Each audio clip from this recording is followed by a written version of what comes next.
السلام علیکم ورحمۃ اللہ وبرکاتہ۔ الحمدللہ وسلام علی عبادہ الذین اصطفیٰ، اما بعد۔ آج کا جو موضوع ہے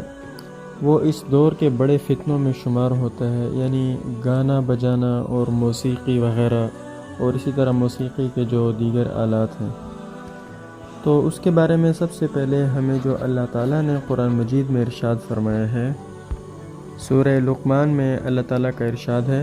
وَمِنَ النَّاسِ مَن يَشْتَرِي لَهْوَ الْحَدِيثِ لِيُضِلَّ عَن سَبِيلِ اللَّهِ بِغَيْرِ عِلْمٍ وَيَتَّخِذَهَا هُزُوًا أُولَئِكَ لَهُمْ عَذَابٌ مُّهِينٌ۔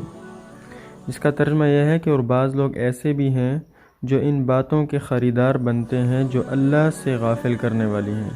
تاکہ اللہ کی یاد سے بے سمجھے گمراہ کرے اور اس کی ہنسی اڑائے۔ ایسے لوگوں کے لیے ذلت کا عذاب ہے۔ تو مفسرین نے اس کے بارے میں یہی فرمایا ہے کہ لہو الحدیث سے مراد گانا بجانا ہے۔ اور اسی طرح ایک حدیث میں آتا ہے، حضرت جابر رضی اللہ تعالیٰ عنہ سے روایت ہے، فرماتے ہیں، قال رسول اللہ صلی اللہ علیہ وسلم، الغناء ينبت النفاق فی القلب کما ينبت الماء الزرع۔ آپ صلی اللہ علیہ وسلم کا ارشاد ہے کہ گانا بجانا دل میں منافقت کو اس طرح پیدا کرتا ہے جیسے پانی کھیتی کو اگاتا ہے۔ تو آپ صلی اللہ علیہ وسلم نے آج سے 1400 سال پہلے جو الفاظ فرمائے تھے، اسی بات کو آج سائنس ثابت کر رہی ہے کہ یہ جو لیرکس ہوتے ہیں، جب کسی گانے کے لیرکس انسان کے کانوں پر پڑتے ہیں تو دماغ کے اندر ایک لہر اور کچھ اثرات اس کے اس طرح سے بیٹھ جاتے ہیں جیسے کہ کوئی بیج زمین میں بو دیے جائیں۔ پھر اس کے بعد جب انسان اللہ کے ذکر سے غافل رہتا ہے تو یہ لیرکس جاگتے ہیں دوبارہ، اور انسان کے دماغ کے اوپر اس طرح سے اثر انداز اور حاوی ہوتے ہیں جو اس کو گناہ کرنے میں مزید مدد کرتے ہیں، اور اس کے احساسات اور شعور جو دین کے لیے ہوتے ہیں ان کو وہ سلا دیتے ہیں۔ یہ آج کی سائنس ثابت کر رہی ہے کہ وہ اگتے ہیں، اور یہ اگنے کا لفظ آپ صلی اللہ علیہ وسلم نے آج سے 1400 سال پہلے فرما دیا تھا کہ الغناء ينبت النفاق، کہ وہ نفاق کو، منافقت کو پیدا کرتا ہے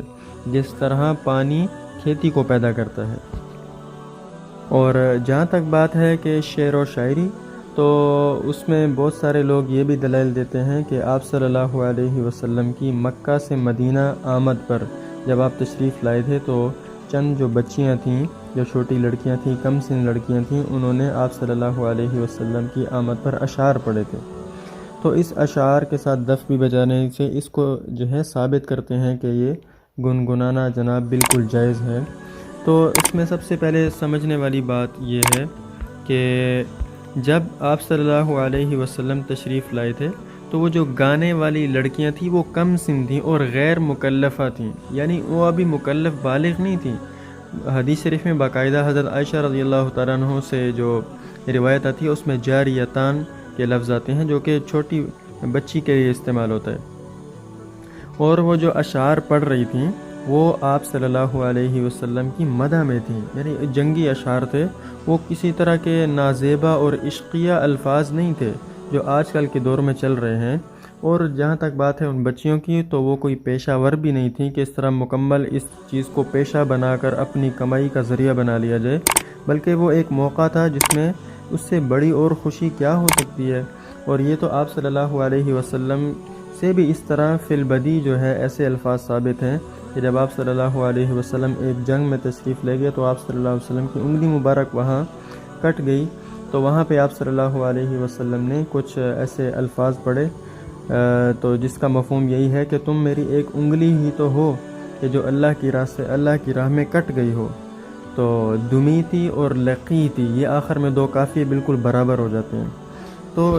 آگے اشعار کو بھی دیکھنا چاہیے کہ وہ کس قسم کے ہیں، کیا ان کے اندر کوئی آپ صلی اللہ علیہ وسلم کی مدح یا اللہ کی تعریف، کوئی حمد ہے، کوئی اس طرح کے اشعار تو بالکل جائز ہیں۔ وہ تو آپ صلی اللہ علیہ وسلم کے خاص شاعر تھے، شاعر رسول حسان بن ثابت رضی اللہ تعالیٰ عنہ بھی تھے، جو کہ آپ صلی اللہ علیہ وسلم کی مدح میں اشعار پڑھا کرتے تھے۔ لیکن ایسے اشعار کے جو بالکل نازیبا ہوں اور بالکل حیا کے دائرے سے بالکل نکلے ہوئے ہوں، تو تو ایسے اشعار پڑھنا اور اس کو جواز بنا کر گانے کی اجازت دے دینا تو یہ بالکل ناجائز ہے۔ اور اس کے علاوہ بھی ابن قیم رحمۃ اللہ علیہ نے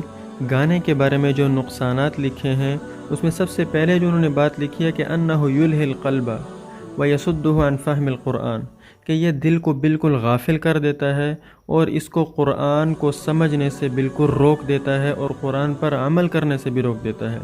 اور اسی طرح انہوں نے پھر ایک مثال دے کے فرمایا کہ جس طرح ایمان قول و عمل کا نام ہے، یعنی حق کی بات کہنا اور اطاعت پر عمل کرنا یہ ایمان ہے، تو یہ پیدا ہوتا ہے ذکر پر اور تلاوت پر، یعنی جتنی انسان تلاوت کرے گا، جتنا اللہ کو یاد کرے گا تو اس کے دل میں اسی طرح ایمان بڑھے گا، وہ پیدا ہوتا ہے، نشو و نما پاتا ہے۔ لیکن اس کے برعکس اگر بندہ اللہ کی یاد سے دور رہے گا اور انہیں فضولیات میں ایسے اشعار پڑھنے میں جو بالکل حیا سے پرلے درجے کے گزرے ہوئے ہوں، تو ایسی بنیادوں پر صرف کانٹے ہی اور ہمیشہ منافقت اور نفاق ہی اگتی ہے۔ اور اس کے علاوہ بھی انہوں نے فرمایا کہ یہ جو نفاق ہے وہ اس کی بنیاد جھوٹ پر، گانا سننے پر اور اسی طرح فضولیات قسم کے اشعار پڑھنے پر ہوتی ہے۔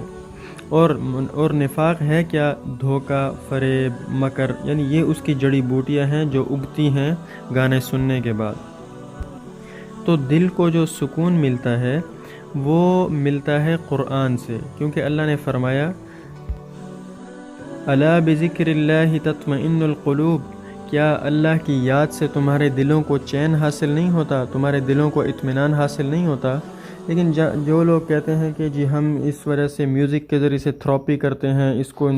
جو ہے نا ذہنی طور پر ٹینشن دور ہوتی ہے، اس کو ہم ریلیکس کرتے ہیں، تو اس کو ایک مثال سے یوں سمجھا جائے کہ جب انسان کو کسی جسم کے حصے میں درد ہوتا ہے تو اس کے لیے اس کو پین کلر دی جاتی ہے یا سن کا ٹیکا لگا دیا جاتا ہے۔ تو فی الحال طور پر گانا سننے پر یا اسی طرح کے کوئی لیرک سننے پر جو عشقیہ اشعار ہیں یا جو گناہ سے بھرپور ہیں، اس طرح کے اشعار سننے کے بعد وہ آرام محسوس کرتا ہے، وہ دراصل آرام نہیں ہوتا بلکہ وہ ایک نشہ ہوتا ہے جو فی الحال اس کے غم کے اوپر وہ چھا جاتا ہے اور وہ یہ سمجھتا ہے کہ مجھے سکون آ رہا ہے۔ تو اسلام میں گانے سننے کی قطعاً اجازت نہیں ہے، بلکہ یہ ایسا حرام ہے کہ جس کے بارے میں بعض حدیث میں آتا ہے کہ جو گانے وغیرہ سنتا ہے کل کو سیسا پگھلا کر اس کے کانوں میں ڈالا جائے گا۔ اللہ پاک ہم سب کو عمل کی توفیق عطا فرمائے اور اللہ پاک ہم سب کو اس فتنوں سے بچائے، کیونکہ یہ بہت فتنے کا دور ہے۔ اللہ پاک سب کی حفاظت فرمائے۔ السلام علیکم ورحمۃ اللہ وبرکاتہ۔